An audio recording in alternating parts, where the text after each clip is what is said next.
সত্যি সংকট কি তবে মাটি পর্যন্ত পৌঁছেছে? প্রশ্নটা উঠছে কারণ বাংলায় এমন মানুষের সংখ্যা দিন দিন বাড়ছে যাদের জন্ম বাংলায় নয়, যারা ঠিকভাবে বাংলা বলতে পারেন না, এবং এই রাজ্যে এই মানুষের সংখ্যাটা সত্যি ঠিক কত কেউ জানেন না। ভোটার হিসাব করলে প্রায় 1.5 কোটির উপরেও হতে পারে। অনেকে বলছেন পরিস্থিতি এমন জায়গায় গিয়েছে যে বাংলার শহরাঞ্চলে বাঙালি ক্রমেই কোণঠাসা হয়ে পড়ছে। রাস্তার ধারে ছোট ব্যবসা থেকে শুরু করে আকাশ ছোঁয়া অট্টালিকা সবই আস্তে আস্তে বাঙালির নাগালের বাইরে চলে যায়।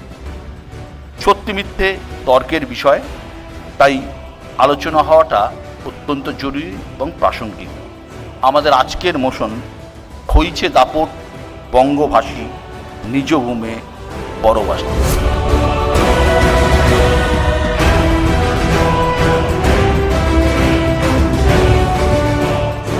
অতিথি যারা আছেন দিদিদের এক এক করে ডেকে নেব। আমি প্রথমে ডাকবো গর্গ চট্টোপাধ্যায়, বাংলা পক্ষের পক্ষ। এরপরে আসছেন রাজ্যের শিক্ষামন্ত্রী ব্রাত্য বসু।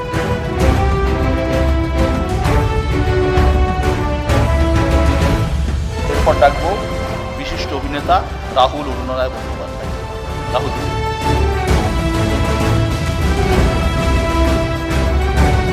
সিপিআইএমের পক্ষে বলার জন্য তন্ময় ভট্টাচার্য।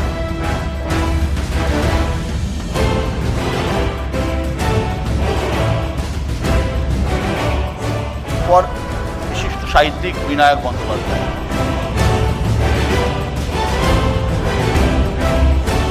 আসছেন বিজেপির পক্ষে দেবজিৎ সরকার।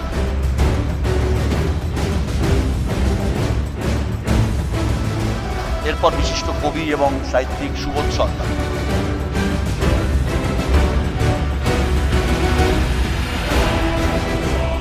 এবার ডেকে নেব প্রাক্তন আইএস, কংগ্রেসের প্রাক্তন বিধায়ক সুখবিলাস বরা।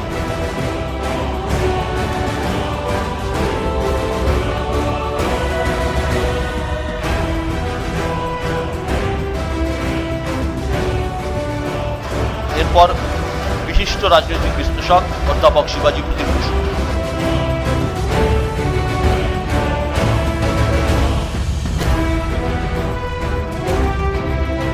খইছে দাপট বঙ্গভাষী নিজ ভূমে পরবাসী।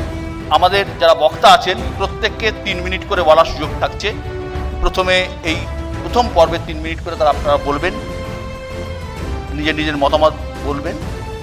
আমাদের প্রথম বক্তা গর্গ চট্টোপাধ্যায়।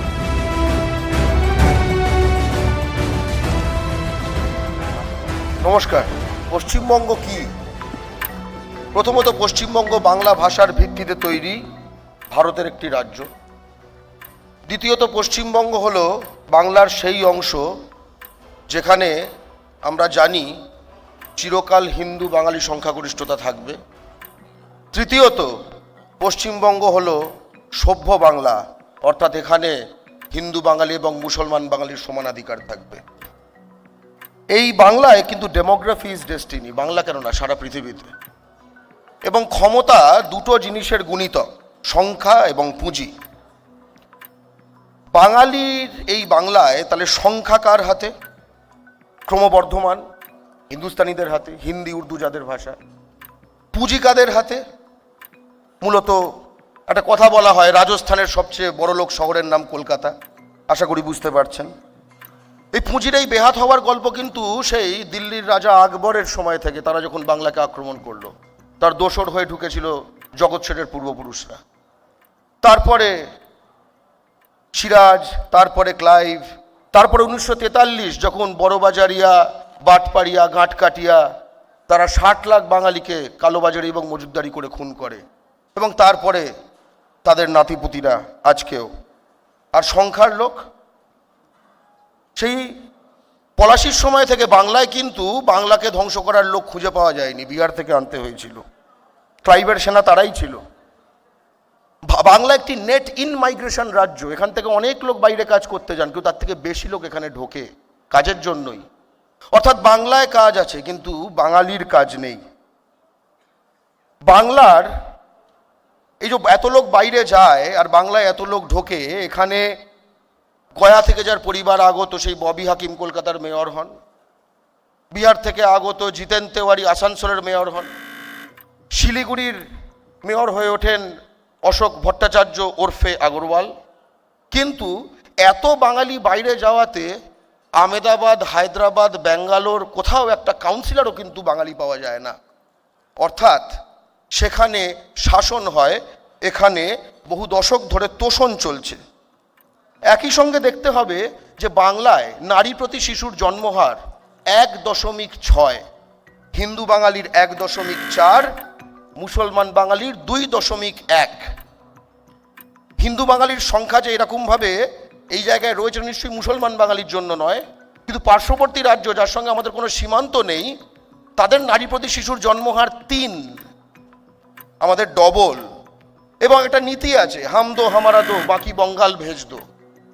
এর ফলে যেটা হয়েছে যে পুঁজি, চাকরি, বাজার, জমি, অটো লাইন, টোটো লাইন, বন্দর, পাটকল, শিল্পাঞ্চল, শহরাঞ্চল, টেন্ডার, জনপ্রতিনিধিত্ব, জনবিন্যাস সব কিছু বহিরাগতদের হাতে চলে যাচ্ছে। এবং তাই জন্য আজকে আচার্য প্রফুল্লচন্দ্র রায়ের জন্মদিনে 2রা আগস্ট তার কথা মনে করিয়ে দিতে চাই। তিনি বলেছিলেন, বাংলার মাটিতে অবাঙালির অর্জিত প্রতিটি টাকা হলো বাঙালির মুখ থেকে কেড়ে নেওয়া অন্যের সমান। এবং কাজী নজরুল ইসলাম যেটা বলেছিলেন সেটাকে একবার মাথায় রেখে বলি, তিনি বলেছিলেন, রামা ও গামাদের বাঙালির বাংলা গড়তে রামা ও গামাদের প্রহারেণ ধনঞ্জয় দিয়ে কিছু একটা করতে হবে। আমরা প্রহারেণ ধনঞ্জয়ের কথা বলবো না, কিন্তু বলবো ভূমিপুত্র সংরক্ষণ চাই, সারা ভারতে দ্বিসন্তান নীতি তার আইন চাই, এবং বাংলার প্রতিটি রাজ্য সরকারি চাকরিতে বাংলা ভাষা বাধ্যতামূলক করা চাই। ধন্যবাদ। ধন্যবাদ।